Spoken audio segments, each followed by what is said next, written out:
Hey Tyler, this is Mrs. Skoglund. Just wanted to give you a little bit of feedback on your summer assignment. So we're mostly going to be talking through this question that you starred for chapter 1, but I'll kind of reference some other things as we go through the video as well. So the first thing I wanted to talk about was your topic sentences, which really should be just like one sentence that sort of answers this question provided and previews kind of what the paragraph's going to be about. I thought you did a really nice job with these, Tyler. Like, you give me the answer, like L-directed more logical, R-directed more creative, but it's concise, right? You don't spoil everything that's like coming in the rest of the paragraph. So good job there. I actually look at the end next for your concluding sentence because that should sort of go back to the question. And a really good concluding sentence is going to maybe give the significance or the importance to the question. And so I felt like that was one thing you could work on is a lot of times you had a concluding sentence, but it was sort of just summarizing what was already said. So maybe consider adding that, little significance step.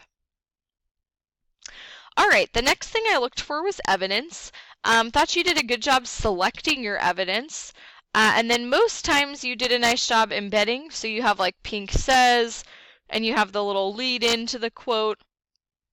But I noticed down here somewhere that there were a couple times where you had just the quote hanging out as a sentence on its own.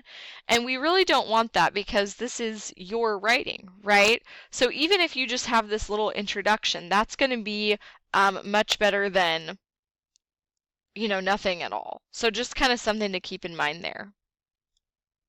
Next thing I did was look at commentary. And I thought that you did a nice job, Tyler, of not just repeating exactly what the quote said, but, tying it back to the question and really developing that commentary in multiple sentences. I would say the only tiny thing to work on is maybe just differentiating the commentary from the evidence, so maybe providing an example or providing more of the importance. I think you're definitely on the right track. You're really close, but just maybe developing it a bit more. And then finally, I looked at your in-text citations, which look good most times. Like down here, you had a comma, so just make sure to be consistent. There's no punctuation leading into that. And then conventions looked pretty good. I just wanted to point out, don't use personal pronouns like you in formal writing. It just feels a little bit like too casual.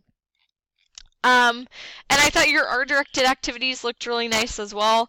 I liked reading about this TED Talk you watched about procrastinating. I feel like I could probably take a few tips from that, so that sounded really interesting. But anyway, just wanted to give you a little bit of feedback on your assignment.